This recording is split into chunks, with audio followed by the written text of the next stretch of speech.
but some of the personal problems I really had, again, culturally, I guess. Yeah. Many times I had to shift my gear for families. Mm. Many times. Or, like, I think my whole life was planned.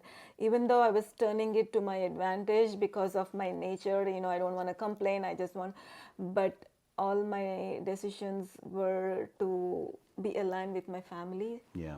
either my husband or before my parents, Yeah. right? And you go with it because you want to do it, but it is a challenge, Yeah. Yeah. and the challenge is, again, how can you look at it in a positive way rather than having it as an obstacle in your way. And professionally, my challenges were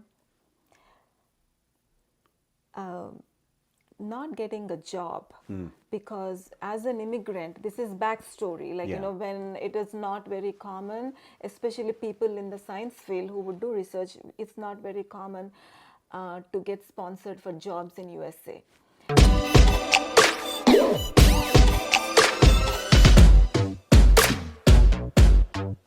Hey, what's up, guys? Welcome to the Rush Outrospective, Mastering the Art of Living podcast. Today, we have the honor of introducing you to Dr. Rani Chirumamilla, a true beacon of inspiration with a remarkable journey in the world of research spanning over 2 incredible decades. Her unwavering passion and unwavering commitment to make a difference have propelled her on an awe-inspiring path, leading her to the founding of Monaesi Phytoceuticals, a visionary health and skincare company. Under Monaesi Skincare, Dr. Chirumamilla has redefined excellence, crafting an exceptional line of natural products.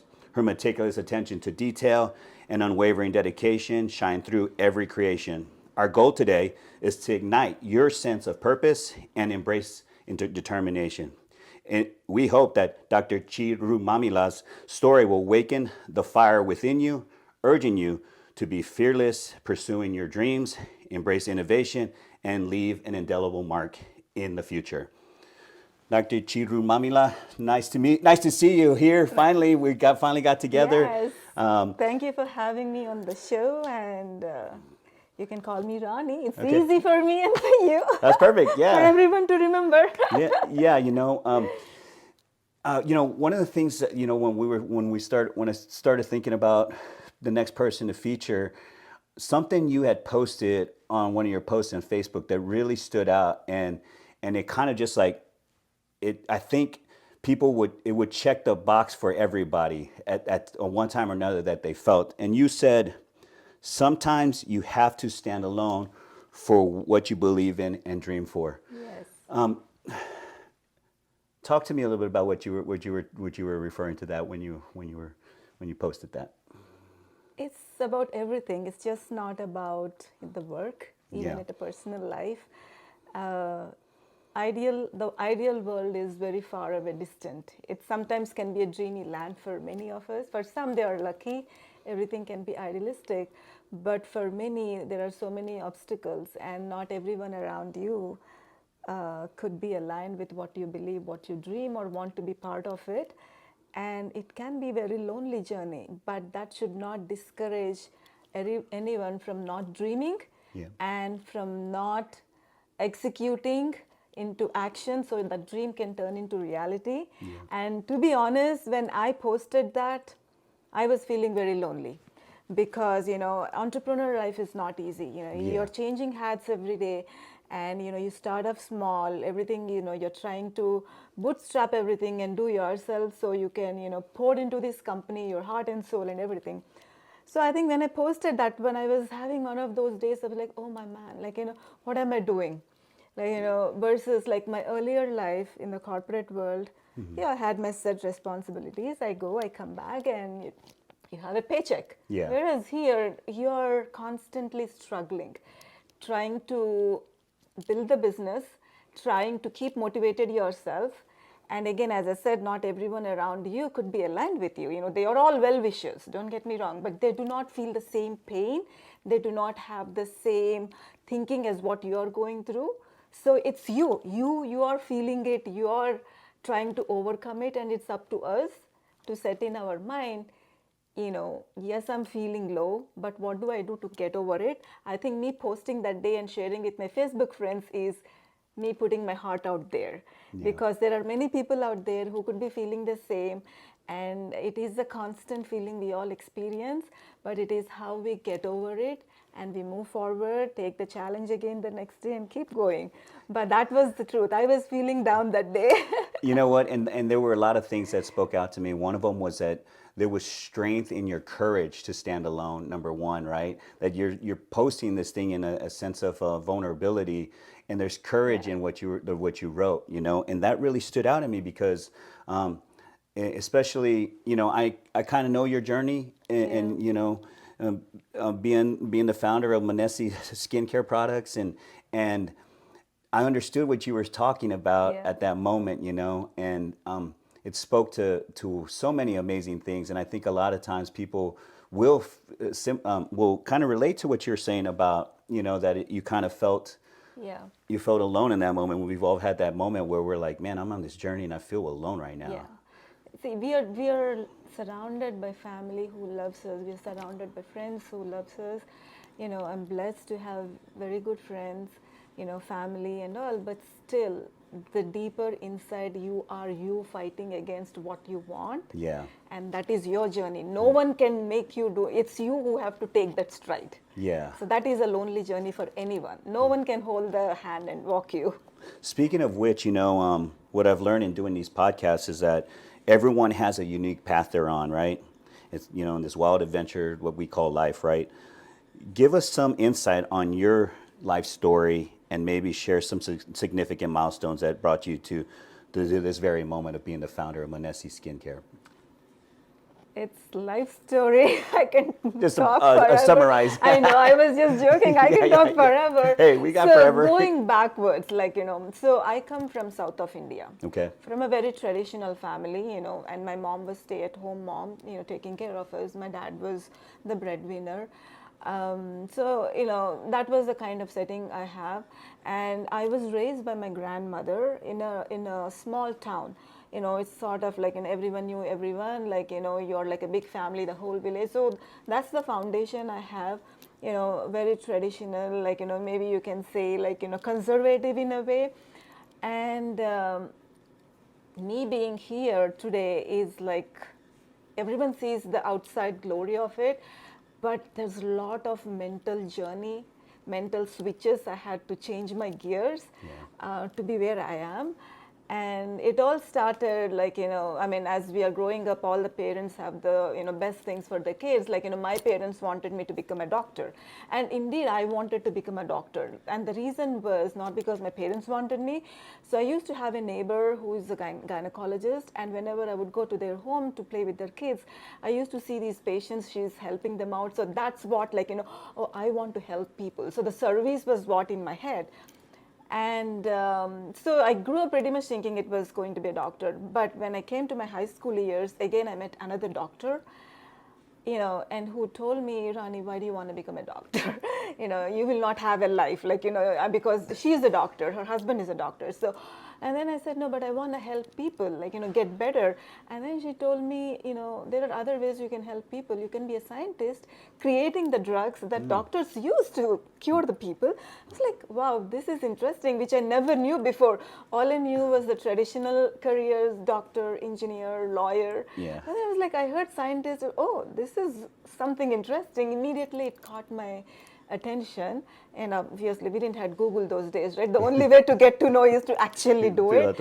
So I changed my gear from wanting to become doctor to wanting to become scientist. And from then onwards, it's all planning actually. I wanted to be a scientist, so I took my bachelor's in biochemistry. And then I wanted to do PhD, so I had to finish my master's and then my PhD. But 1999 was very changing year for me. I can say like a milestone in a good and a bad way. So as I said, my family is very traditional. Dad was my breadwinner. So he passed away. And he passed away just a couple of weeks before I was to give my GRE exam to come to USA to do my PhD. Oh, wow. So I was thrown out, like, totally. It was like a shock because, back home we are not used to be working, independent, again, because the conservative family very protected. I was like, what am I going to do now? Yeah. So it was like, it was like a trauma. Internally, it was like, what am I going to do tomorrow? Because dad was giving me money to live comfortable, but now dad is not there. So how am I going to take care of myself? How am I going to take care of my mom? So many questions at so many levels. So I was completely traumatized. And, but still, I didn't want to give up my dream of becoming a scientist. So I had to make a very difficult choice of leaving my mom, who was still grieving, which I still feel guilty even today, because at that prime time when she needed me, I was not there. But I had to make this choice because I had two options: either stay back, get married and become a burden to my mom, because it's not easy. Indians, like, we have a traditional marriages, it's a whole different story. I don't want. Or become independent myself, so I can take care of her, or take care of myself first before I can take care. So I left India. 1999 was the year I left India, and in pursuit of my dream to become a scientist. And I was lucky. I couldn't come to US because, again, financially it was not feasible. Because even to apply to US universities, I needed to have fees, which I was not having that day, because even if I had, I was scared to spend, because what happens tomorrow if I spend this today? Right? So I was lucky enough, I prayed to God, and faith is something that always kept me going. I prayed to God. I filled up some research applications and sent it to government of United Kingdom. They loved it. They sponsored my research project, and they welcomed me to do the research PhD there. And that opened my ticket. Wow. And once I got the fellowship from the government of UK, the universities were asking me to come there. They were saying, "Oh, we will give you your whole boarding for free and everything." So it opened my ticket. That's why I said 99 is good and bad for me. Lost dad, but it opened up the whole new life that I'm living today. So I was fortunate to pursue PhD, and then 2005 was another year I moved to USA. Again, moving to USA was not a choice, but I turned around something, an unfortunate event that happened, because I do not like to brood over something that comes in our way. We always have an opportunity to convert it to our advantage. So I had an incident, where I had to make a choice again. So I said, okay, let me go to USA. And I came here, and then, fortunate enough, UPenn welcomed me to do research in their university. And then just life took on, got the jobs, and, took as the research scientist positions. But again, 2020, the COVID was another for all of us. So these are some of the numbers, if I have to think, the milestones that changed my life. So 2020 was another, the COVID year. So, I was working for this contract manufacturing company, which does private labeling for other brands, high-end brands, and I was leading their R&D department. And I was very happy, full on, cosmetics and, women, creating the products, everything full on. But the COVID changed the landscape for the company. There were layoffs, and my position got affected. But again, I was not ready to accept it. I love my job so much. I was like, no one can stop me from working. So that is just, a corporate job is something, I'll get paycheck, but if they cannot give me a paycheck, I'll create the job for myself. So that's how I founded Monaesi. So I came home, and I was like, I can't stop working, because I love research so much. It has to be there every day for me. So I was like, let me create the job. And it goes back again to what I dreamt, when I was talking to that doctor lady, you can become a scientist. And I always wanted to have my own company. So I was like, let me turn around this unfortunate event to my advantage. Well, I don't say advantage. That's all. We have to just keep on going. So these are some of the things. But it was not an easy journey. It was, what I have shared with you is very superficial, to be very honest.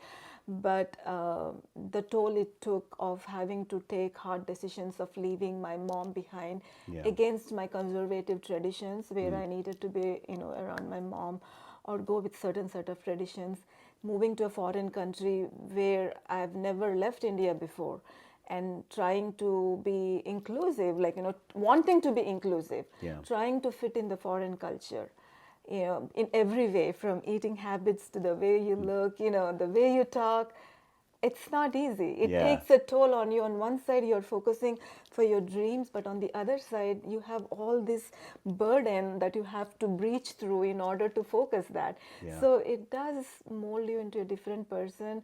For me, it has given me a lot of patience. It has opened up my mind to many things, the resilience, not to give up, and see positivity in everything and convert everything to positive thing, rather Yeah. than just brooding over it. Oh my God, this is what is happening. Yeah. So and the same resilience, again, I think it came to my advantage when in the COVID year, like, that's okay. If that is what it is, that's Yeah. fine, like, but no one can stop me from doing what I want if I really want. Yeah. That is the question I think we all have to ask. Do I really want? If we have that answer, we can do it. Okay, and that brings me to my next question. That's like amazing story. Like you're just every milestone, everything that you had to endure. Going through even cultural transitions. Yeah. People. I think it was a global economics class I took one time where they talked about the difficulties people from other countries when they come here and they face the cultural shifts that they have to make, and the mindsets and the ideologies and whatever different types of philosophical things that go on. That's amazing. Like you've overcome that. You've powered through, and then you have to make that decision where, like, man, I gotta go find myself. I gotta go find my way, find my story, find my vision. Right. Knowing that you said you got, if you really want it bad enough, if there's, what you want. What inspired you to create a natural skincare product line? What would you Yeah. say is the main, like? Yeah, so two things. One is, like, I believe in nature. I'm a nature person. I think nature has so much to offer to us in many ways. And, I'm very much into holistic wellness. And also my background, again, is, as I shared, I was raised by my grandmother in a small town, like, where we were using all natural materials, day-to-day life. Like, all my growing up years, my skincare was basically from the kitchen, literally from my grandmother's kitchen or from my mom's Wow. kitchen. Like, I would just take some milk and mix it with the rice powder and apply as a mask, like, or use some rice powder for my body scrub. It was never a store-bought product. I never had to buy a store-bought product. So it was always like, I grew up like knowing that, these are so good for your well-being, the natural products, the plant-based products. Yeah. And obviously, as I have, gone into this journey of the science and all, plants have so much phytocompounds, the flavonoids, there's a chemistry in the plants that are Yeah. so good, that sync with our body chemistry. So it's very thing. And again, because I wanted like holistic wellness, so those two factors were the prime inspiration for me to go with plant-based products. But the other reason also was, like, I have a very sensitive skin, very sensitive, rosacea prone skin. And again, in 2000, I think 7 or 8, my skin flared up so bad. I do not know what has triggered. I kind of know what has triggered. I tried some product, it triggered, and my rosacea was full blown on. And I went to dermatologists. I used all the medications they gave. Spent dollars. It was not cured. It was not cured in the sense I was not even able to go out without having to, feel, I will not say embarrassed, without having to be conscious. And what helped me was, again, when I went back to my roots of what I was using back home, plant-based materials. Yeah. So I know plants have so much power, to cure, Yeah. and they're holistic and they're natural way. So when I had the opportunity to start a company, I'm like, this has to be plant-based, because they sync with your body chemistry well. They're already there. All the the antioxidant and everything. So it's kind of like Yeah.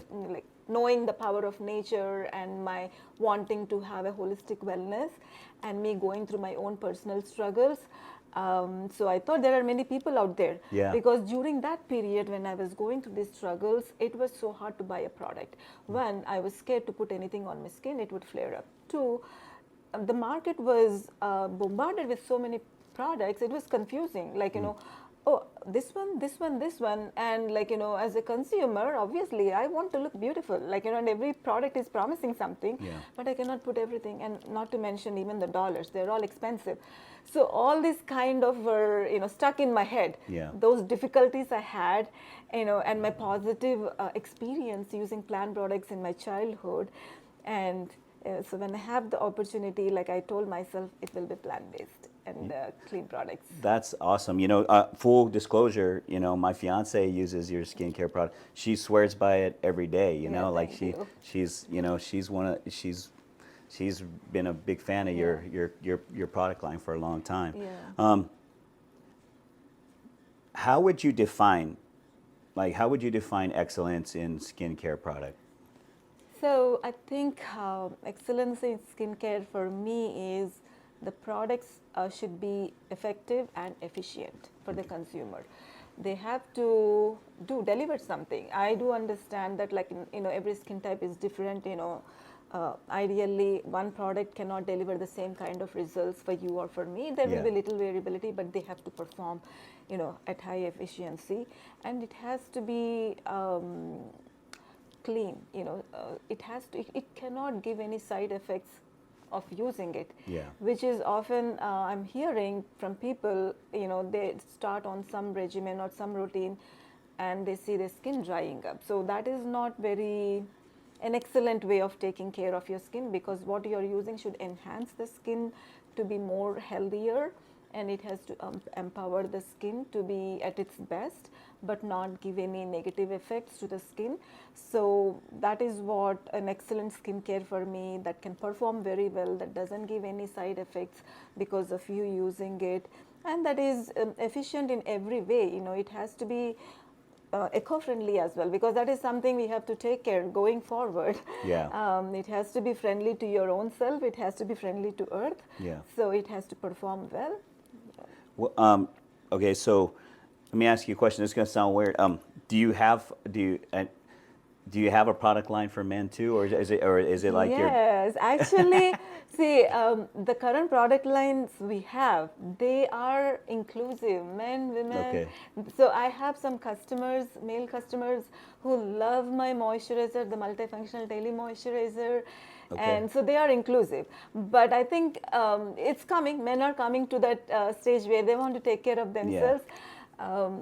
Anyone can use. I grew up. There's a lot of men out there that will probably agree that they grew up with their mom doing face masks on them. And my mom swore, put face masks on me, and used ice to make sure I didn't have to clear my pores or to close them off or whatever. I was.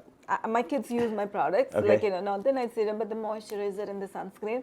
But I was telling them, like, if you're not going to clean your face every day, I'll have to start putting face mask on you because you need deep cleansing. Yeah. Especially when they're teenagers, right? Yeah. I'm sure you faced personal and professional challenges. Which ones were the most difficult, the personal or professional, and why? Both are difficult, Rush. Both, I think, every challenge is difficult for anyone to overcome, because Yeah. it does create that obstacle in your path. Yeah. And it doesn't matter. And there is a fine line and fine overlap, that personal challenge can trip into your professional life, Yeah. and vice versa. Yeah. So both had been challenging for me. I cannot pick actually one over the other. My biggest problem, like, as a woman and as a career and a working woman, was always that balancing the life between work life and my personal life. Yeah. That has been the biggest challenge. And also, with the kids being small and my husband traveling all the time, and I'm the person who wants to give 100% to anything. At home, I want to give 100%. At work, I want to give 100%. There's no compromise over there. Yeah. So that had torn me in terms of I was putting more stress on me. There were days I would sleep, not days, for years I slept only 5 hours a day.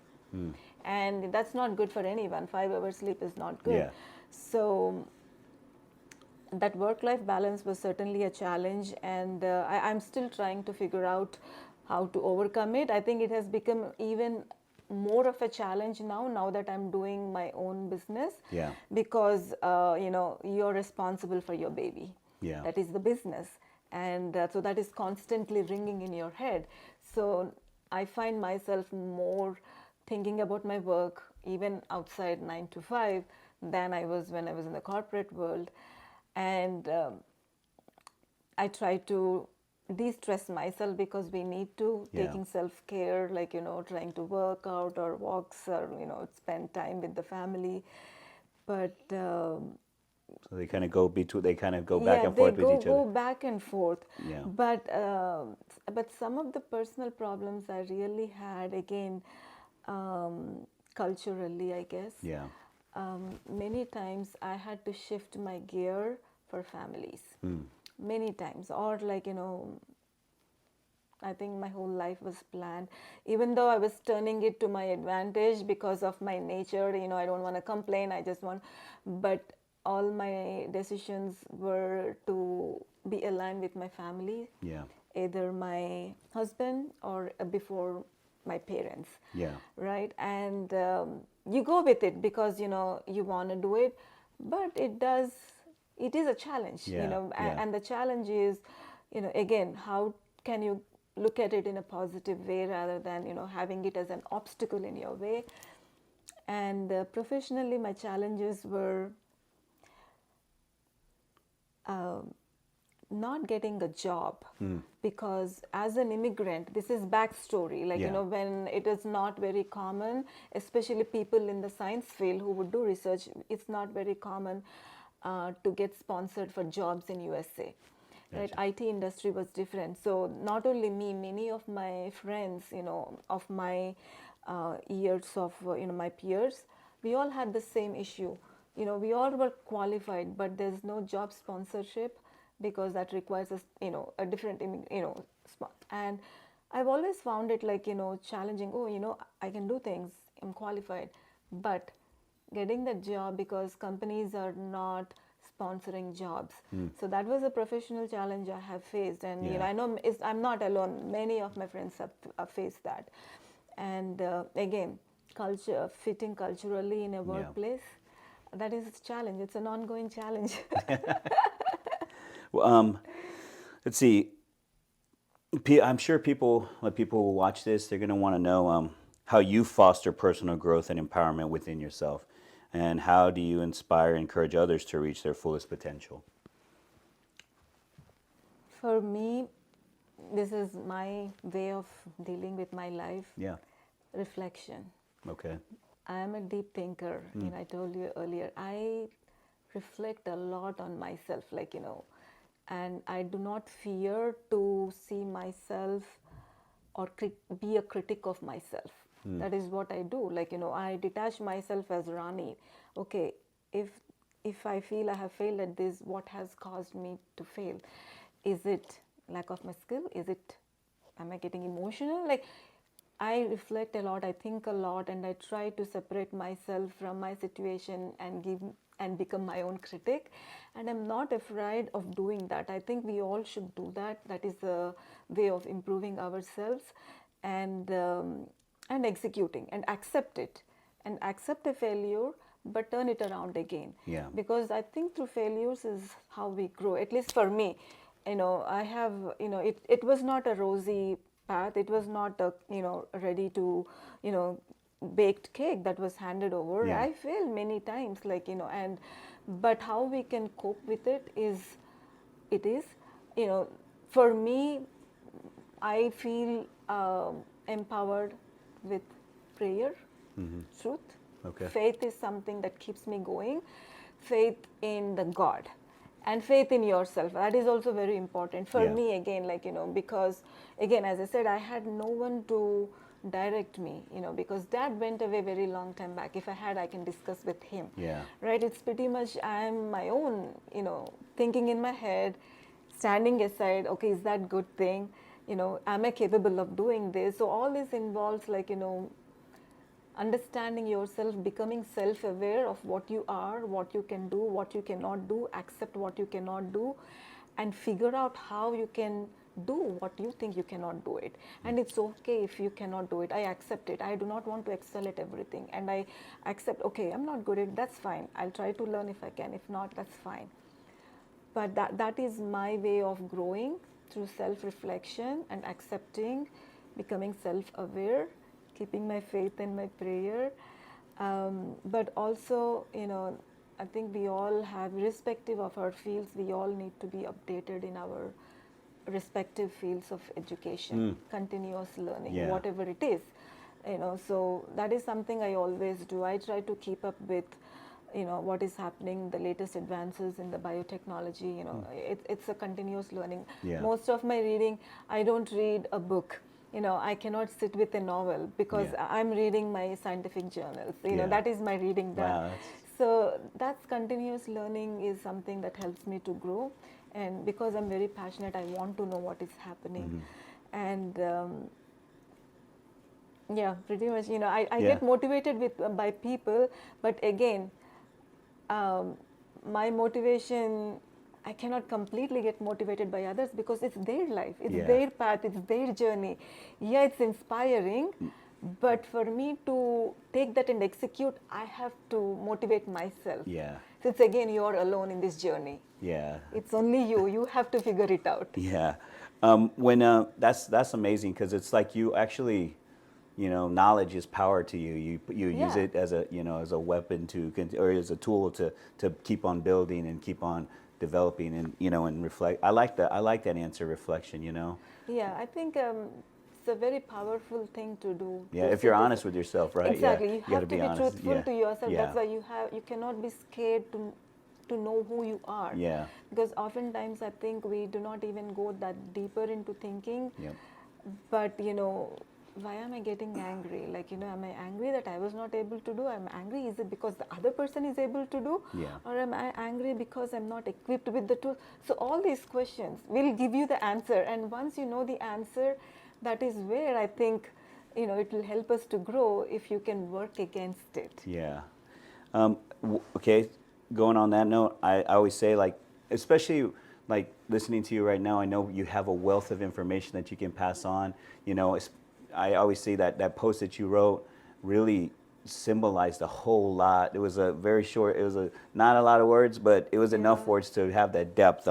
So I know people, the people who watch this, I know we kind of shared mutual acquaintances and the base that you work with other women, right? What advice do you have for individuals seeking to fearlessly pursue their dreams and embrace innovation in their chosen fields? Yeah, I think I want to address the innovation. You have to keep up with the world, Yeah. where it is heading to. Yeah. And we have to be ahead of the game. Right now everything is going to AI. Yeah. So I'm actually thinking, how can I incorporate AI into my business? Yeah. So that goes back to learning. It's a continuous process. It's a lifelong process. And the other thing is, I think you have to believe in yourself. Yeah. That is, I think, number one thing, for anyone. You have to believe in yourself. If you have a dream, you have to pursue it. You have to convert it into an actionable item. And how you can convert it into an actionable item is, again, to write down. It is as simple as that. For example, if I want to buy a green dress, what do? I Google, where are the green dresses, and then I go, does it fit my budget? Okay, and then I go to the store. It is as simple. Okay, for example, I want to set up my Monaesi company. What do I need to do? I need an LLC. I need a little bit of a lab space. I need some money, and now I need to build my clientele. So it's as simple as that. Believe in yourself. Do not hesitate to convert the dream into an actionable item, because otherwise dreams will be dreams. Yeah. And we have to try, so that will leave us with the satisfaction that we tried.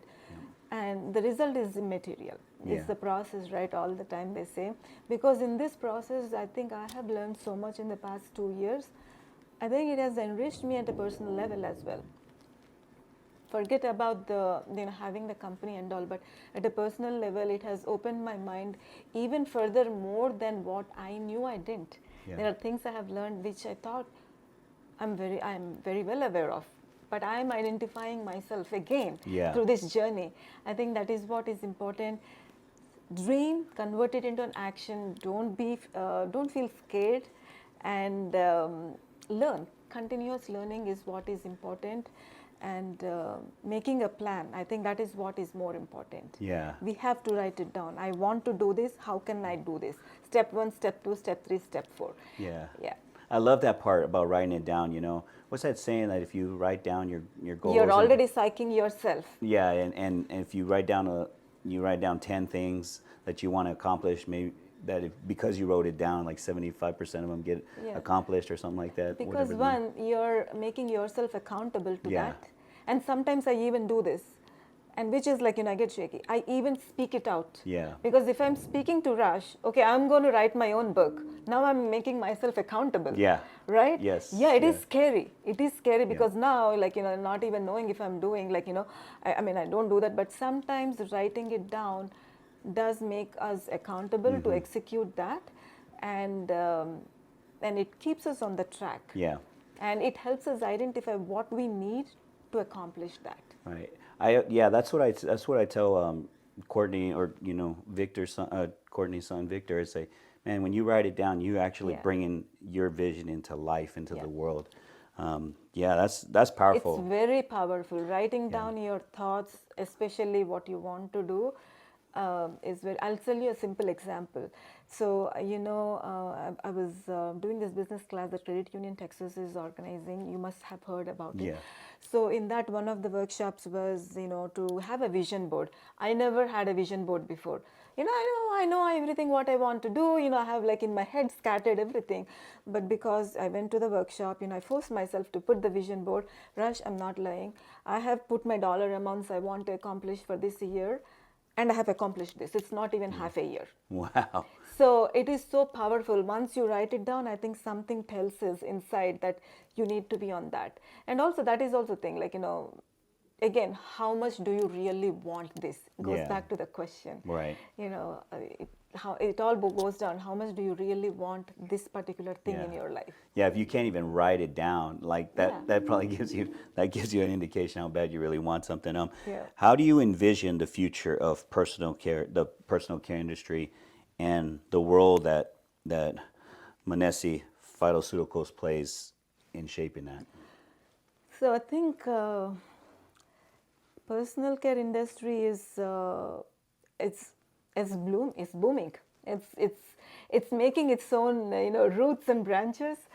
The future I see and consumers are very intelligent and savvy these days.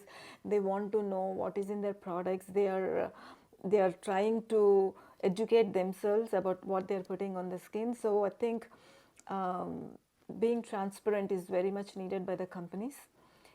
Instead of saying, hey, this is going to fix it. How is this going to fix it? At least for my company, I try to do that. I give information in my website, and I try them. This is why I feel this is going to do it. So I think that is where, because the consumers are so intelligent, they want to know. It's not that they are not intelligent before, but now they're paying that extra attention for their personal well-being. Yeah. They don't want to expose themselves to anything and everything. And so transparency is very important. And second thing, again, health conscious. People are becoming health conscious. They're preferring more natural products that are more clean. Clean is in the personal care industry, the clean stands for formulas that do not have any side effects in the body. It could be as simple as irritation leading to redness. So people are wanting those clean formulas that it doesn't mess up their system, but rather empowers their system. Yeah. And I'm seeing it more like personalized skincare or personalized care. Gotcha. Especially with the AI coming into it. I see it happening, and I have my own vision for Monaesi to create personalized skincare products, which I'm already thinking how to get this app and everything. So I think that is where we are headed: more personalized, more cleaner products, and not only just for oneself. Again goes back. People are conscious of the environment as well. They want eco-friendly products, and they want to know why they are putting what they are putting. Majority of the consumers, there are still the consumers who wants to just to be told, because I have a mixed clientele in my database. They just want to tell me, what do I use it. There are some, oh, why am I using, how is it going to fix. And I like the second category, because then they can take that information and go anywhere, in their needs. It doesn't have to be with Monaesi. See, that is the thing. If you have that information, you can go anywhere with a shop with any product. So, and I think consumers are realizing that, so they're wanting that information. And companies, I think it will be good if they provide, and I think they are, but it will be even more as we move forward. Dr. Rani Chirumamilla, I say that correctly? Chirumamilla. Chirumamilla. It's fantastic to sit down and talk with you and get to know you better and hear your amazing story. Have you ever? How can people get a hold of you? Like I know you have your website. If you can tell everybody about your website. Yes. So first of all, thank you so much for having me here and letting me share nuggets of my story. We can go forever. I feel that we can. We can go forever. Like, I have so much I can talk and share. So thank you so much. I appreciate you. I appreciate you too. As far as if you want to know anything about Monaesi products or Monaesi Skincare, we have our website, which is monaesiskincare.com. And we also have Instagram handle and a Facebook handle, which is the Instagram handle is Monaesi_skincare, and the Facebook is Monaesi Skincare. And I encourage people to join again, because I believe that information is powerful, and that's what I provide in both my websites have and my social media. I provide lots of skin advice. And other educational information, and not just about my products. Yes, if my consumers like the information and if they want to be my customers, I love it. But my thing is, the education which I didn't have when I needed, when I had the flare-ups, I felt that gap. That's why I couldn't choose with so many products, right? I mean, even though I was in the science, but still, even with my science background, I was overwhelmed, literally overwhelmed. So that's what I'm trying to fill the gap here, so they have the information, and I make sure I provide clean products that are very skin safe or very health safe, because of my background in the science, and I have spent all my life in R&D, right? All my life. That's all I know, right? So I go extra cautious, even though the chemical is not flagged as hazardous by FDA or anyone, because they haven't had the research done yet. But if I know there is a smoke around it, I do not use it, because I do not want to wait 20 years later. Oh my God, I've been using all these years, and now they say this is not good for me. So if there is a smoke around something, I avoid it. So I go that extra mile, because again, it goes back to my struggles where I was hesitant to put anything because it would flare up. So that's where. So join me on my Insta and my Facebook handles, and my website has my blog as well. So where I try to post good information that is lifestyle related on the ingredients. So either you be a Monaesi customer or not, you're welcome to go through those ingredients information, so it can be useful. Also, I want to ask you, have you ever are you open to mentorship if a young lady wants to she aspires, audience probably have children or a young female, or maybe a college student that may be just trying to get some mentorship. Would you be open to that if they reach out to you? I am very much into knowledge sharing. I love to share my knowledge. That's what knowledge is there for. We cannot hold it. So I'm all about sharing knowledge, collaborating, uplifting others. That is me, because somebody uplifted me. I'm here, and I want to give it back. And yes, I do. I'm open to mentorship, and in fact, I do have, a girl, high school girl, who approached me. Wanting to be involved, and so I could not involve her in the lab for the safety reason, because she's still young, and I need to go through the licenses and all, insurance. But I did involve her in getting her educated about acne because she's a teenager. I thought that would be a good subject. Yeah. All teenagers go through that, and we also have an acne product. So I gave her the project where she equipped herself with the knowledge about acne, the pathogenesis, the behind story, or everything that she wrote a nice blog. And Yes. I have that blog in my website, and that is my way of helping her because she wants to go to med school. So this way of training her in medical related aspects would feed her interest and curiosity, and hopefully it will help her in her applications as well. Yeah. So yes, I'm all open if anyone wants to to be mentored or to be part of the journey in any capacity. Yes, please reach out and we can figure it out. Dr. Rani, it's a pleasure to have you on the Thank Rush you. Outrospective. Such a meaningful conversation, very inspiring, very motivating, honest, and it gave us a really big kind of a caption of your life in a short amount of time. So I really appreciate it. Thank you, and thank you for sharing your amazing gifts with us today. Thank you so much for having me again, Rush. Thank you all for listening us. Yes. All right, guys, that's what we got for the Rush Outrospective. Stay tuned for the next episode. As I always say, have peace and light in you, and remember that the ocean refuses no river.